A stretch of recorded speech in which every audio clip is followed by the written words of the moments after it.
Welcome, everybody, and thank you for joining me on episode 57 of the Hookup on Music. Tonight, we have some goodies planned for the turntable. What do we have? Well, we have definitely some new music, some stuff that are live that will be coming. We're gonna get to that later. We usually start with that, but tonight we're going to start with something really awesome. But before we get to that, we just want to send our condolences and sadness for the great Richard Lewis, who has passed away. Great comedian. Just like music here at the Hookup on Music, we love comedy, and he has had some great comedy. So rest in peace, Richard. Take care. But definitely tonight we have some really awesome stuff planned. So let's just jump right in. Let's jump right in and see what we got tonight. Our main dish, which we're going to start, and then we're going to go through some stuff after that, is the Crow soundtrack. Lots and lots of goodies on the Crow soundtrack. Lots and lots of people. Just this week, there was a post put out. Everyone is always talking about the Crow and just how awesome of a soundtrack it is. And this is also a little bit of a companion piece, because a little bit down the road, we will be talking about the Crow on at the show. So this is a little bit more to go ahead and, listen in and see kind of what we are doing. But tonight we're going into the soundtrack a little bit. What's awesome about this soundtrack is getting started right now and going through some of the tracks is the very first track, The Cure Burn. Last week we talked about The Cure here with Brewhan Luke when he was on the show, and we talked about the live album show. So this is really cool that this album kind of starts off kind of where we left off last week with Burn. And honestly, when I first got this album, because it came out back in 1994, and honestly, got it when it came out. Got it in 1994, and it was right out of the gate a lot of awesome tracks, but for some reason, The Cure Burn was one of the last tracks that kind of that after listening to the album that I went back to. Not to be one of those that says, oh, this I got my start listening to this, but this was the song that kind of got me started on the Crow soundtrack. Time to take her home, her daisy head. Which we're going to get back to in a little bit, but The Big Empty, Stone Temple Pilots, I think it's actually a really awesome song, and it's also on their second album, Purple. But for me, I first heard it on the Crow soundtrack because that's what it was. And recently, while doing research for this show, I realized that a lot of people think that The Crow seems to be kind of like a flip side to the Singles soundtrack. If you have not listened to the Singles soundtrack, that is another album from the early 90s made by Cameron Crowe, which is loaded with just awesome songs by Alice in Chains. And just so many more. But with the Crow soundtrack, a lot of people think it's kind of like the flip side to that, because the Crow is a little bit more darker and kind of a little bit more. What's cool about actually the Crow soundtrack, before we continue with talking about The Cure and Burn, is that it's kind of it's what I like to say is that it's a lot of awesome bands that sometimes you wouldn't find back to back on an album, and here you find a couple of those back to backs that are really kind of fit the bill for what I think the soundtrack was going for, which was kind of, again, to be in this in the early 90s, something a little bit darker that stood out. But back to The Cure's Burn, just another, again, great song that I think has stood up the test of time.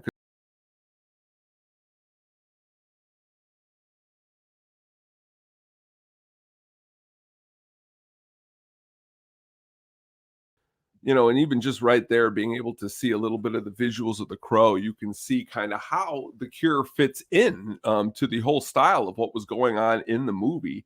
And just kind of The Cure being involved in the soundtrack, and also Joy Division having a huge influence, you can just see how exciting it probably would have been for the producers of the soundtrack to say, hey, we were able to get The Cure and able to get them to start off this soundtrack with a great song. That's honestly, how many soundtracks, number one, are you going to find with the first song is over 6 minutes? You're not going to find too many like that.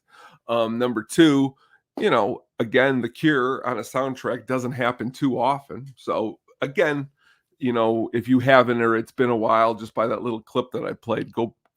Of course, you're going to listen to the whole album from front to back, but The Cure Burn is really, really good. What kind of stands out for me for the second track on the album, Machines of Loving Grace. Would not have ever heard of this band if it wasn't for my father, who was very, very, very, very obsessed with this band for quite some time, and they got some good songs. Concentration, their second album, they only came out with three albums, but again, if you listen to them, they again are an industrial band that again fits right into the soundtrack. And it's cool that they were placed at number 2 on the soundtrack, because again, you're saying with a lot of the artists that we're going to talk about here in a minute, Golgotha, Tenement Blues being number 2 on the soundtrack is pretty cool that they were put up that high. But again, I think it's a good song, and I think it's definitely worth having on the soundtrack. And again, I'm all for being able to have songs that are kind of what I'm saying, in places that like Machines of Loving Grace, you would think of after you hear Stone Temple Pilots, even you would think they would be ahead on the soundtrack, but they're not. And then coming up next is Stone Temple Pilots with Big Empty. And of course, Big Empty was just kind of, again, wasn't going to be the band's first song that they were going to use for the soundtrack album. They were actually going to use a different song, which is kind of crazy to sit there and think about that.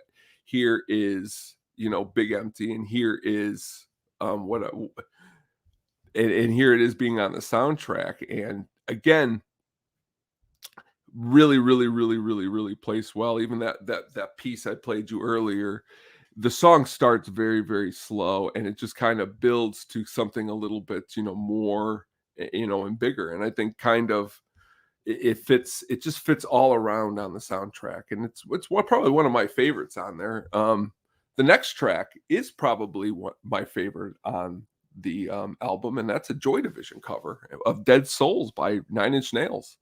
Again, really, really great song placed on a great soundtrack. Let's go ahead here and see, this part, especially in the song, is one that it really, really kind of sticks with you after you hear it. Again, Trent Reznor, top of his game, doing Joy Division covers on a soundtrack.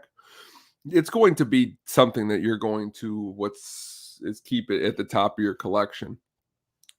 Rage Against the Machine, Darkness. I like that song. Again, being a huge fan of the band, it was actually a re-recording of Darkness of Greed. I like the song because of its it goes a little bit in two different kind of directions, and that's kind of where I what I like, and re-recording a 1991 B-side and including it on the soundtrack. Again, not my favorite, but again, a good song that is on the album. And what I was talking about earlier with bands that you would never see back to back, I don't think you would ever think that Violent Femmes and Rage Against the Machine would be on the same album, but here we are, and they are on the same album, and Violent Femmes being included again. Big fan of Violent Femmes. Again, when this album came out, I can't tell you that this was a song that I even played very often until later when I got the vinyl and I would listen to the whole entire thing, and I'd say to yourself, again, Violent Femmes on the Crow soundtrack, kind of cool. Like the way that is kind of thrown in there. Rollins band doing Ghost Rider. This one definitely sticks with you. It's a cover again. The album has a couple covers on it, and Suicide's Ghost Rider, about, of course, the Marvel Comics character. is pretty awesomely thrown onto the album, which just I think it kind of seals the album for being something that I think is again different than others of the time. You don't have too many soundtracks with the Rollins band on it, but it's kind of cool that all these bands up to this point, Violent Femme in a sandwich between Rage Against the Machine and Rollins band, kind of cool. Helmet doing Milk Toast, which of course, if you're a fan of the band, Helmet, you will know that it is actually another song that is a re-recording, or later they will record for Betty, of a song called Milk Toast with LQUE toast, and it's definitely kind of there's some differences. Okay. So it added feedback loops to the chorus, some distorted outro, some a little difference this, and of course, because they changed the title just so much like that, you can hear this. But again, Helmet on the Crow soundtrack, really, really, really cool. The Badge, the Pantera cover. Boy, this song is probably, honestly, I would think it to be it's for me at the time, and I was a Pantera fan, I would deem this to be really, really, really, really, really heavy and fast. And honestly, you go in Rollins band, Helmet, Pantera on any kind of soundtrack or anything that you're watching or you're doing. Again, a really, really, really, really cool. These next couple songs, For Love Not Lisa, Ship Slide Melting, okay, not a bad track. My Life with a Thrill Kill Cult, again, really, really, really great band that lately I've been digging into a little bit more. Somebody when I put it out there, hey, have you anybody been listening to, the Crow soundtrack lately? Someone was like, My Life with a Thrill Kill Cult. And it clicked in my head that it's been quite a little bit since I have dug through some of their stuff. So that is exactly what I've been doing a little bit lately, was going through more of their stuff. The Jesus and Mary Chain, recently on the show, talked about how they are, doing some things. And here on the soundtrack, again, when you're getting towards the end of the album and Jesus and the Mary Chain are at the end of the album, it's pretty cool. Check out the new song off the new album, and a lot of the songs off of Glasgow Eyes. Going to be again touring, so check those guys out. That is at track 12. We got 2 more tracks on the album, but saying to yourself, 14 tracks on an album, that's pretty good. You're getting a lot for your money with this, and you definitely do with the Crow soundtrack. Again, before we get to those last 2 songs, a little bit going back, a lot of different opinions come out when you're talking about some of your favorite soundtracks of all time. On the At the Show podcast, I often give a soundtrack pick of the week. And, sometimes when you're thinking about the best, when you're seeing some of these bands on here, it's definitely got to be, even if you're not a fan of every single song on the album, at least for the very, very, very, very, very least a top. If you're a rock fan, I mean, I'm not going to say if you like other music, you're not a fan of rock, but if you are a fan of rock, you got to put this in, obviously, the top 10 of really, really, really, really, really good soundtracks. And it could have ended at the Jesus and Mary Chain, but we still have Medicine, Time Baby. And then we have Jane Searberry, It Can Rain All the Time. And again, just a really, really, really good soundtrack from the front to the end. And, even going back to the Rage Against the Machine song, Tom Morello's guitar on that song is definitely memorable. And which, and then going back to Pantera, what I always really enjoyed about the Pantera song is, the little clip that's in the beginning, suck on this, and then you got to go and do some research and this and that. And then you find out it's from a really, really, really, really, really awesome movie. And if you're happy to be watching this, let us know what movie that was, because we do know.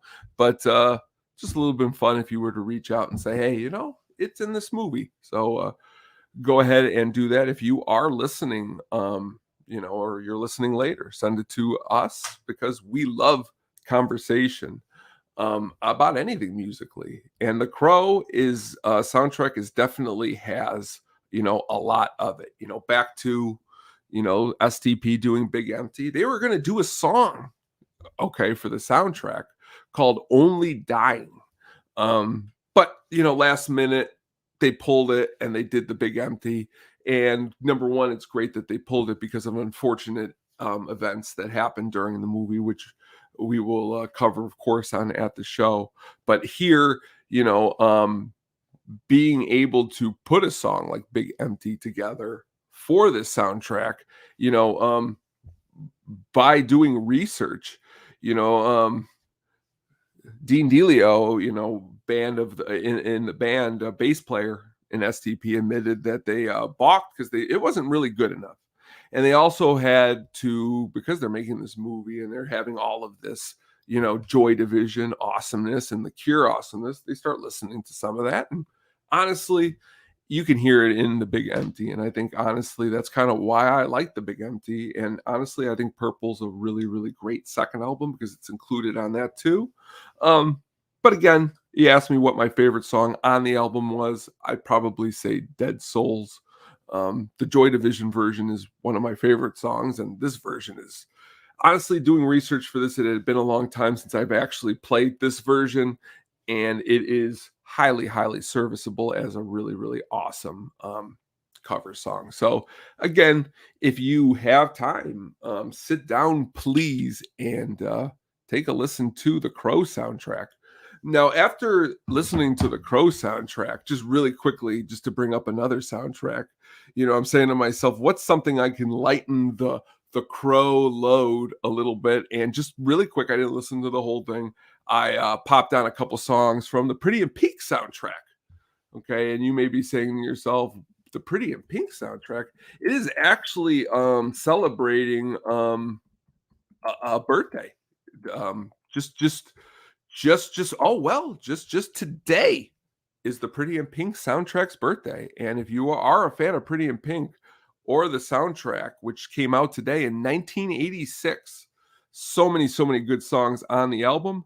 But for me, because it was another one that came a little bit later, the actual Pretty in Pink song by the Psychedelic Furs is definitely one to check in. But the whole entire album, and then if you hear what I have posted here, they have one with some bonus tracks. But I was, again, doing research earlier, and I was just kind of a little bit in shock that I like when we do these shows because you just don't know sometimes of who or what's birthday or what could pop up. And, Pretty in Pink soundtrack is pretty good for a John Hughes soundtrack. That being said, let's see what else we got going down here. Recently, lots and lots of new stuff is coming out because, well, it is that time of the year when lots of new stuff is coming out, a lot of different kind of stuff. Tonight, we're going to dig into a couple little of the new stuff coming out, and some of the bands that are releasing this stuff. First up here, I'm going to play you a track, and then we're gonna see we're gonna talk about it. I see the sun is rising, long was the night, but we've been dreaming. Again, that is Mumford and Sons. And then again, it's a band that you will not find me a whole lot listening to, but all of the songs that have appeared on, let's say, WXRT, and I have dug a little bit deeper. I have listened to them from the very beginning, and honestly, that song sounds a whole lot different than what they sounded like when they first began, which for me, for a lot of different artists, that's what I look for. I look for bands who are expanding their sound, expanding different things. And if you are a fan of Mumford and Sons and you do like what you hear there, listen to more of that song, because honestly, it's stuck in my head. It's only about 3-4 minutes. But again, that's Mumford and Sons. Okay, so check that new one out. And I'm thinking a new album is right around the corner. And when it does, I'm sure we will hear more about it. But that first song, Pharrell, which we have never, I don't think, mentioned on the show before, I believe, is also involved in that song. So again, check that one out. They're playing that one on WXRT. Up next here is a really, really, really, really, really, really, really awesome new album that just came out. Idol's Tank. And personally, again, I want to shout out to fellow Penguin Roxy, who was on the show a couple weeks ago, because if it wasn't for her, I don't know if I would have, because I've seen some postings she did a while long ago, that I would be like so into Idols. And trust me, I am hugely really into this band, and I'm really hugely into this album. I am into it for lots and lots of different reasons, for the many different sounds that it encompasses. The last two albums for me, I'm a big how does an album get started? And for me, this first track on this new album, it definitely, for me, it has stuck with me. Close to a broken home. Now, that's all we're going to play from this new album, but I'm going to tell you that the whole rest of the album is very awesomely aggressive and very awesomely all over the place with cool sounds and, bringing it. But what I like is that this first song, there's something building underneath the chorus. It's called Idea One. And to be fair, the album before this, A Crawler from 2021, that's when their last album came out.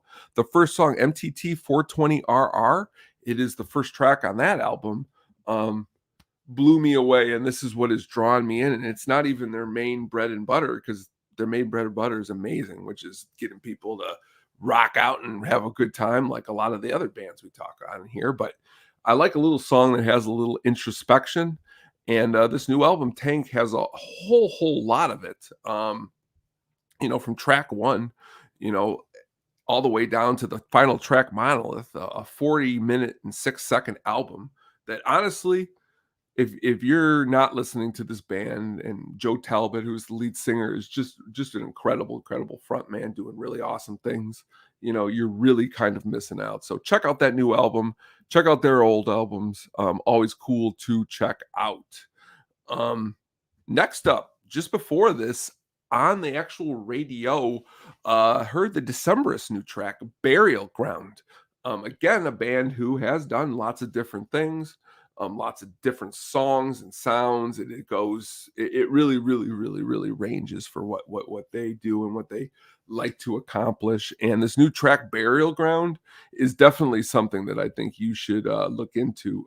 James Mercer is a part of this brand new song, and if you're not familiar with who James Mercer is, he is a part of the Shins, who again, we don't talk enough on here. Shins have a lot of awesome, great songs, and definitely worth checking out.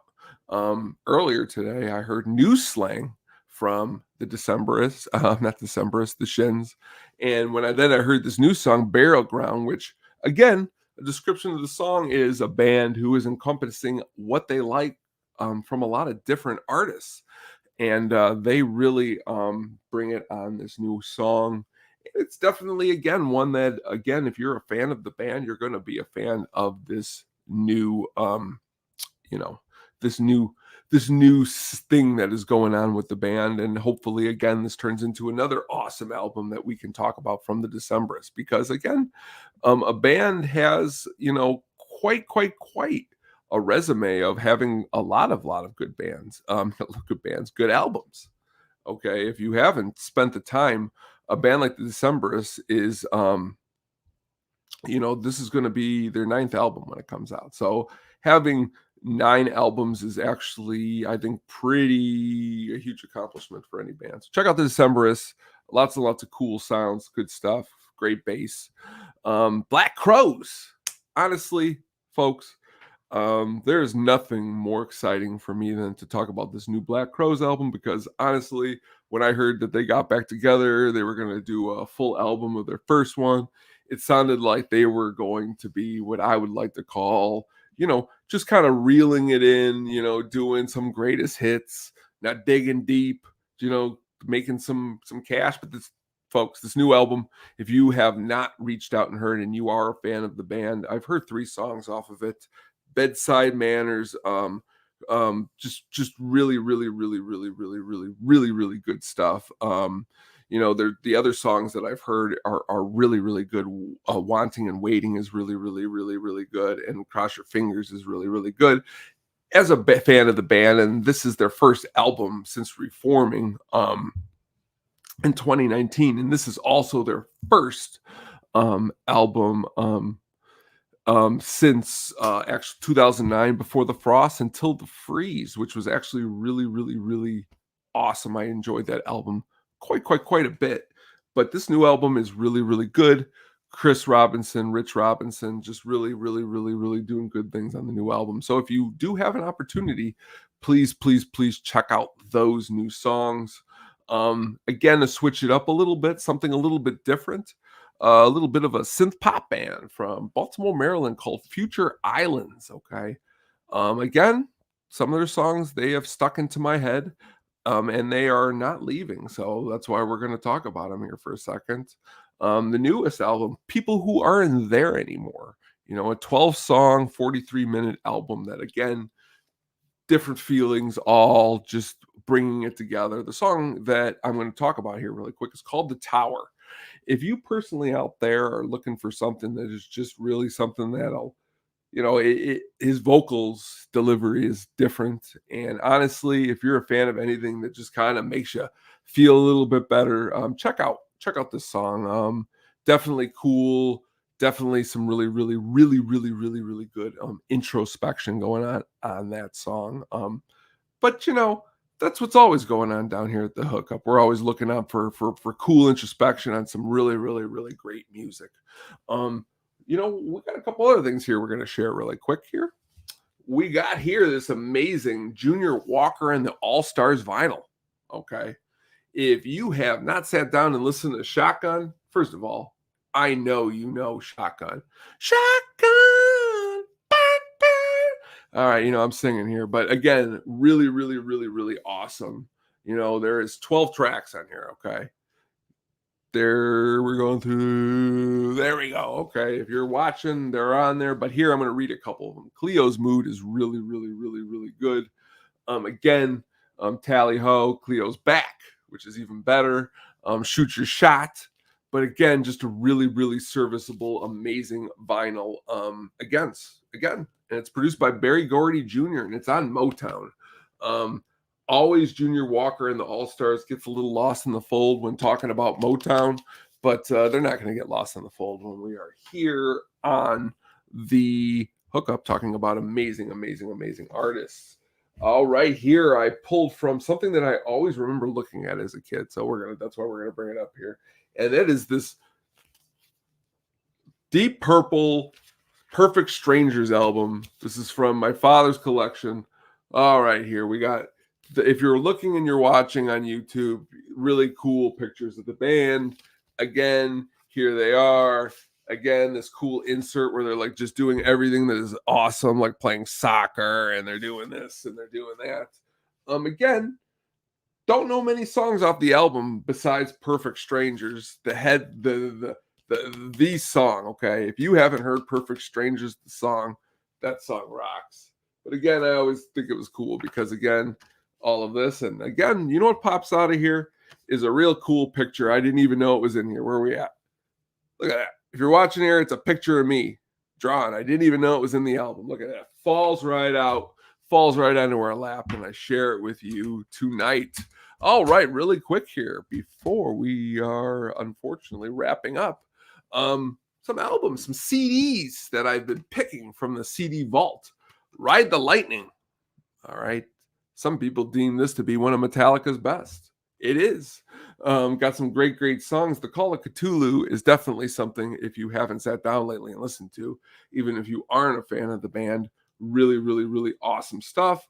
Again, Trapped Under Ice, Escape, some of the more deeper cuts, but of course, Creeping Death, For Whom the Bell Tolls, title track, and Fight Fire with Fire, the opening with the acoustic, definitely awesome.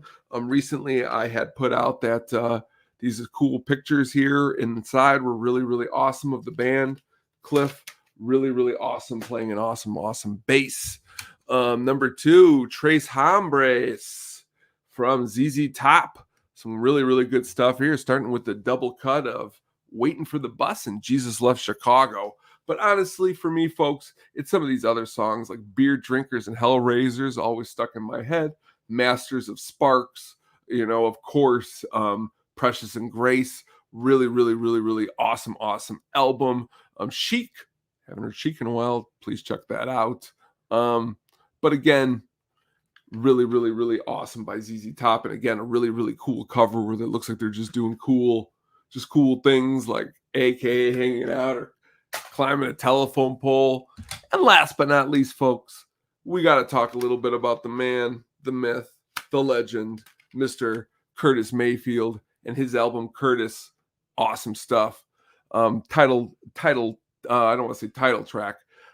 First track on the album, Don't Worry If There's a Hell Below, We're All Gonna Go. Really, really, really, really awesome stuff. And also is really awesome is Move On Up. And of course, the Give It Up, and just so many more. Check it out. Curtis by Curtis Mayfield. Again, folks, thank you so much for joining me tonight. I really, really, really appreciate you taking out the time and just listening and enjoying some music, because today was really, really, really, really, really, really, really, I can go on for the next minute, a long day. And being able to sit here and just talk about The Crow, talk about some of those new things that are coming out, sharing some things from the collection, really appreciate it. First, before I leave, I want to thank you for listening. 2, before I leave, I want to thank everybody who helps me behind the scenes. If it isn't for you, I definitely would not be able to do this. 3, I want to thank all of my awesome friends that we do this together at the Sadistic Penguin Studios. Please go check out Comic Punk's really awesome article on the Elimination Chamber, which I watched. Huge fan of his work. I'm a huge fan of my main man right here. It's Getting Drafty in here. A great show that we do. Really, really, really, really, really, really awesome drafts with everything from food to music to movies. Have a blast doing it. And of course, this Friday, please come on down and check out At the Show with me and my main man, Yumper, talking really, really good movies this week. We always talk really, really good movies, but this week we're focusing on some things through the Oscar. So everybody out there, thank you so much. Next week we got a really, really, really huge show that we've been planning for lots of long time. If you are a fan of the From the One Away podcast, next Wednesday at 7 p.m., the one, the only amazing Terezi will be joining me here to talk about just so many awesome things. So please, next week, join us. We will see you then. Until then, please reach out and we'll talk to you about any kind of music. Thank you so much, everybody out there. And I want you to just have a good night and take care of yourself. Goodbye. My name is Tony.